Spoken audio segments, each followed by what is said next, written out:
This is something I picked up recently. This is a HP8640B signal generator. Very nice unit when it's working, which this one doesn't. Not in too bad condition, a little bit of corrosion on the aluminium which will come out. The main thing externally or cosmetically being it's got a smash knob here, but it still works. Rest of the unit is not too bad. It's got the top cover which is behind me, and I also managed to pick up the full manual for it, which I'll show you in a minute. I switched it on the other night and just to show some friends, and nothing much happened. The fan went round, nothing on the display here. The signal meter didn't move at all. So I thought, as it's bank holiday, I'll plug it in again and see what else happens. And the reefer capacitor blew, and right, are we ready? Something's just gone bang in here. Oh, I wonder what's just gone bang. Oh, look. Here now. And left a hell of a stain and mess all over it, so I've had some IPA out this afternoon and cleaned it up, and here's the stubs of where the reefer capacitor goes on, and it's also taken out the fuse, which is a 1.25 32mm 1.25 32mm, or is it 1.25 inches fuse, which of course I don't have. I have some 1.5 amp but no 1.25. My main quandary is this, with this thing, is how much do I spend on it. So I thought I might just video a little bit more for my own reference, and thought I'd stick it up on YouTube in case anyone else could make use of it. So I'm assuming, as there's no display on the front, it's got some issues with the power supply. Now these LEDs should light up evidently when the power supply is working, and they didn't. I didn't see any lights on there before the fuse blew. My little workshop room actually stinks now. It got smoked out.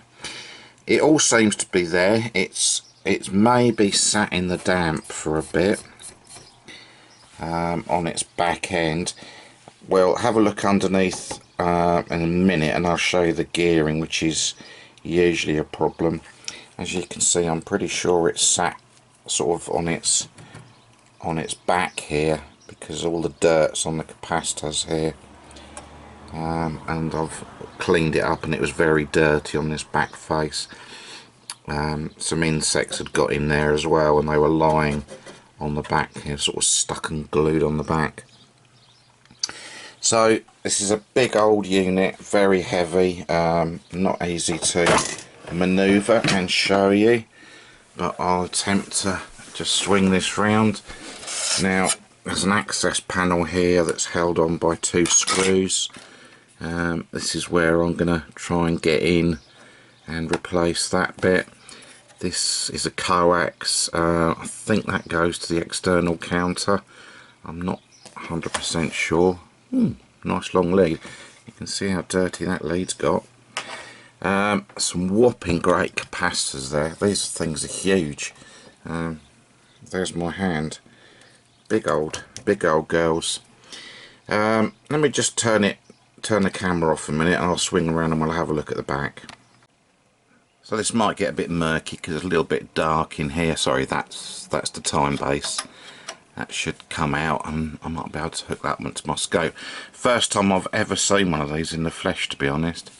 So this is the fan. There's this screen here. I guess that's all meant to be nice and crisply folded, but isn't. It's serial number 1625U01014. The U signifies it was made in the United Kingdom. There you go, Hewlett Packard, United, or Great Britain, it says there. And 1625, that will tell me the year. 1625. I add on 60 to the 16, and that is 1976. So it is obviously one of the first ones, I would guess, and that's sort of borne out by one of the capacitors that I saw down here that had 1976 on it. So it's a very old unit, and as I say, I'm not sure how much money I want to spend on it, because some of these parts, you know, you just can't get out. I was, what was I, 13 when this was made, so I'm old now. So yeah, this was made quite a few years ago, and I guess I could get, you know, a fair bit of money from scrapping it, but I don't want to scrap it unless it's really terminal, and then obviously I might have to part it out because it's a big old lump, but that'll be a last resort. I don't want to see something like this end its days, you know, on eBay parted out. Not my thing. So we'll have a look at the rectifier board now. So I've pulled this out just to show you. Now, reading a couple of so if I take one step back, obviously we've got no power supply apparently going onto the regulator boards. We have got power going onto the fan drive board. That may be insignificant, but we certainly didn't appear to have any power going onto these regulator boards, the 44 and 20 volt regulator boards. I noticed that someone else in one of their repairs had some problems with the rectifier board here. So that May 1970, 197, May 197. Very good. Beautifully made boards here. What I'm going to go and do is just go through and check these diodes here, see if any are knackered. I think these are Motorola, I think, not 100%. Going to be quite hard to get something like that nowadays, so I'll use a silicon rectifier in there. The problem is the board fits down here like that, and there's very little space, as you can see, very little space to get an upright silicon diode in there. Under here, well, I guess would be all the filters and stuff like that. There's the display there. That's the back of the meter. So yeah, as I say, some of this is for my own reference before I take a board out, and can't remember which way around it goes back in. Right, I'm going to take the bottom off and we'll have a look at the bottom. So there's the board, there's the signal generator on its face now, obviously the controls being on the front here, and we can see all this RF goodness inside. It's like, wow. You've got the big oscillator here. I think you've got tuning capacitors inside that. Not 100%. Obviously you've got some hazardous voltages there because it says so. Got the main switch there. All very interesting. And these are the infamous gears that crack. I think it's because these are nylon, I think, or some sort of plastic, and they're on brass and they contract, so that they're obviously, when they were made, they were tight on the brass, and as the plastic shrunk, they've just cracked. Without wanting to ruin it any further, I'm just going to show you in there.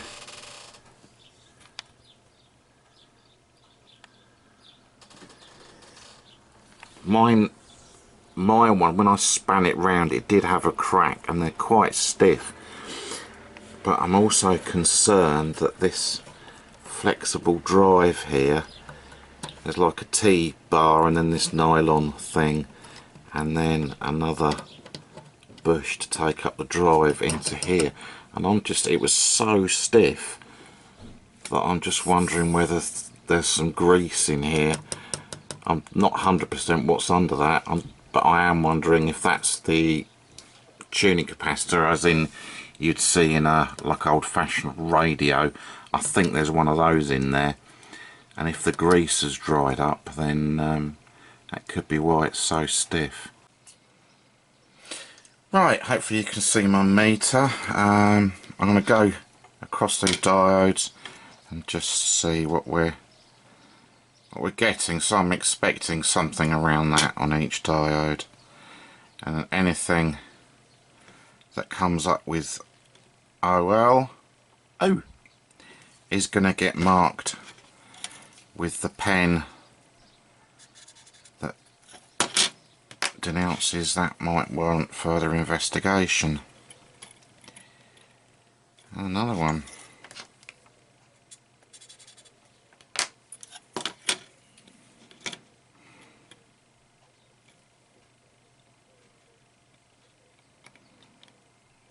And another one. So the bloke I watched on UK VRR, he had several diodes that were gone. That might not be a dodgy diode, but we'll question that. Was that one, wasn't it? Yeah.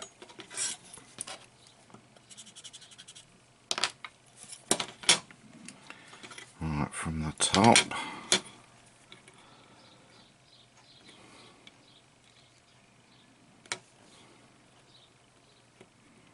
That one.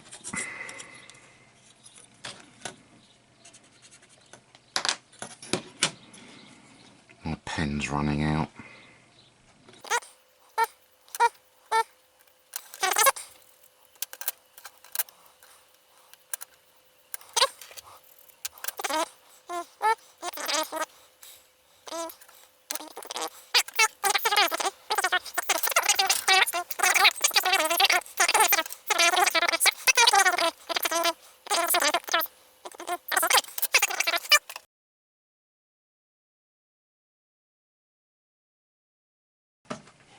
Just to sum up, we may see this HP again. It may live, it may not.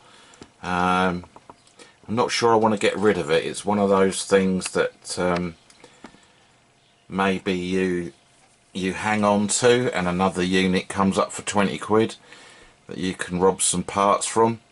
They all seem to go for quite a lot of money though, so I'm not willing to sort of put hundreds of pounds into this just to get a 1976 signal generator working, however nice it is.